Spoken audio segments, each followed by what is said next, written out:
Good day and happy blessed Friday. I was thinking about something, and one scripture that comes to mind is that there's nothing new under the sun.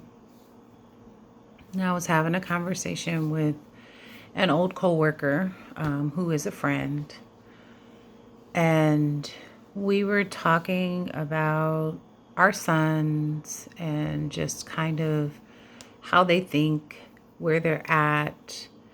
And I think emotional maturity came up. And as we were discussing many things, I shared with her a stream of thought that came to me one day when I was here at home, really in just like peace and quiet. And it made me think about modern day society and how it views men.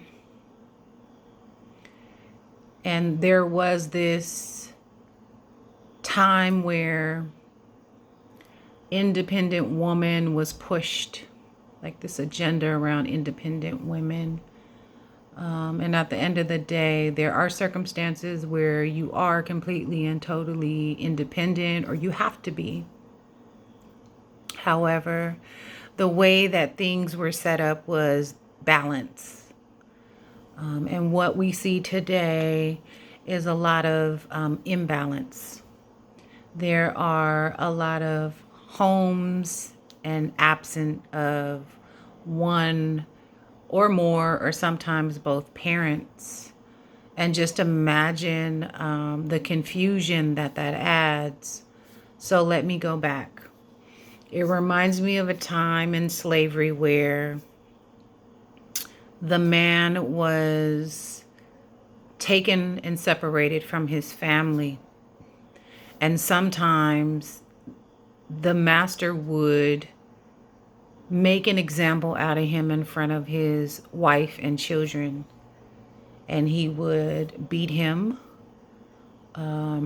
sometimes rape him, and just torture him in front of his family.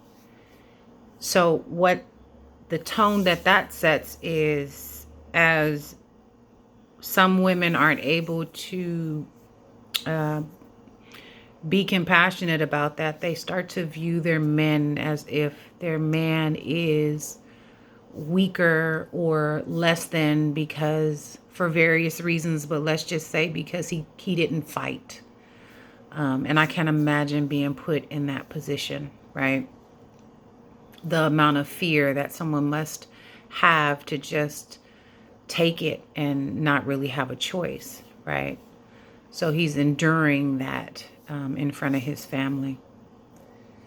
Skip to a time and place where men were enlisted and not on their own free will. It was something that was pushed upon people. And I love the fact that I can speak my mind and speak my piece. And in these days, only when I feel like it's necessary. I'm not going to speak unnecessarily. And if asked and I have an opinion and I think that it is valid or relevant, of course I'll share. But all that extra talk, no thank you. So you have men then taken from the home and put in a war. And oftentimes these people didn't even understand what they were fighting for. They thought they were fighting to get freedom, to then be able to be seen as part of society and be able to provide different things for their family. But little did they know that they were being killed off. And then when they got home, they still weren't incorporated in the world in the ways that they thought that fighting in this war would give them access, right? So all this trying to get access, trying to gain access. Fast forward, which pushes women to, when you have the head of the household absent, you're forced to go work. So by the time the men that do come back come home from work, their wives are now in the workforce, and really brainwashed in a way where they sometimes felt like they didn't need him. If he came back in the right mindset, because a lot of people came back with many forms of mental illness, being exposed to torture and tragedy and violence. So you have PTSD, you have depression, anxiety, hypervigilant, unable to really acclimate back into any form of normalcy, right? Because after being somewhere where you're seeing all this action go on, gunfire, any given time of night or day, it is a psychological breakdown, psychological warfare breakdown. So then you have that. Move forward. You have mass incarceration of men and men of color. And then you have what they refer to as the increase in education. They say the most educated person is the black woman. Interesting, right? Factory worker women, now more educated, pushing that narrative of independence, right? So the seed has been planted, the foundation is moving forward, it's building on something.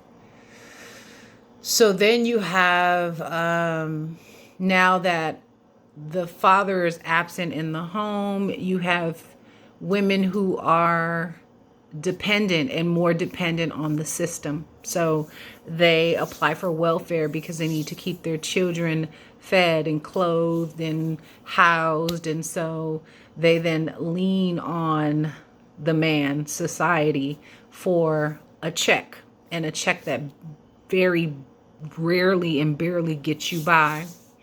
So let's not forget that if you do have a man in the household, and just say that maybe he wasn't able to work, they're going to give you less money or no money at all.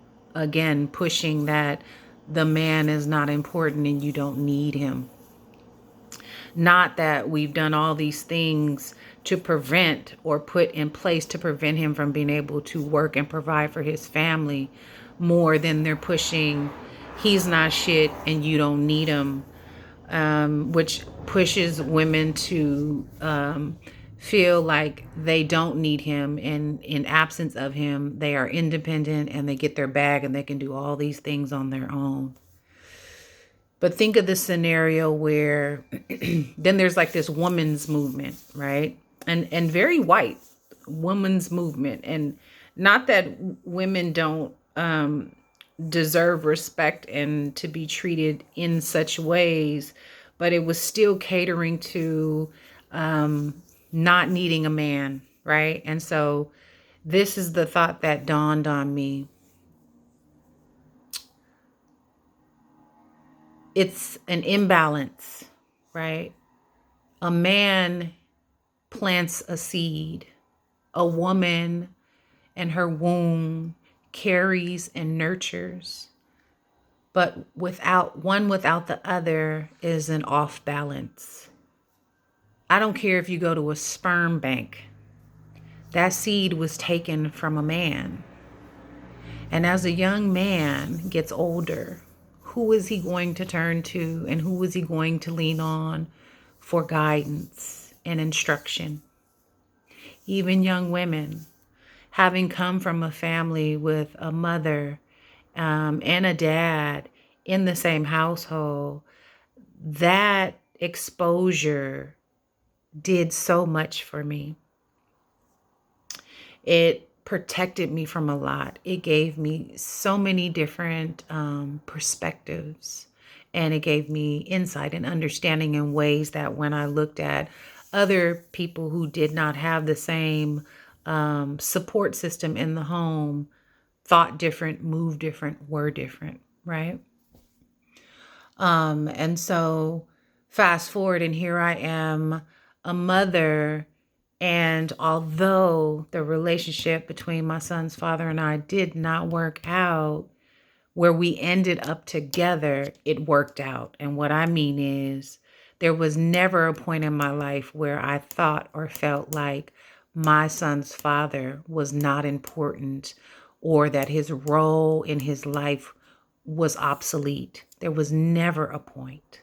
There were moments of raising my son, going between two homes where circumstances or situations would arise. And as a woman raising a young man, I didn't know what to do.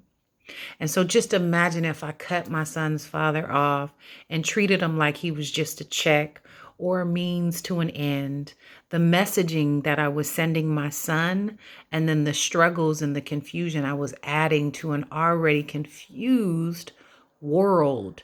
A confused world that says you don't need a man, he's not important, and just the breakdown of who he is, what he provides. Like, that is some sickness on top of sickness. So be wise and be careful about how you view men, to say you don't need them, to say that they're not important, and to constantly be told this warped, messed up narrative about them. You have or are no better than the people who push it. So just a thought that I had. Yes, it was long, but I felt like I wanted to share. There were times in my son's life, even with his dad, that he resourced himself with other men, because there are different kinds of men in the world that can teach each other certain things. The same thing as the women need to be exposed to different types of women to learn.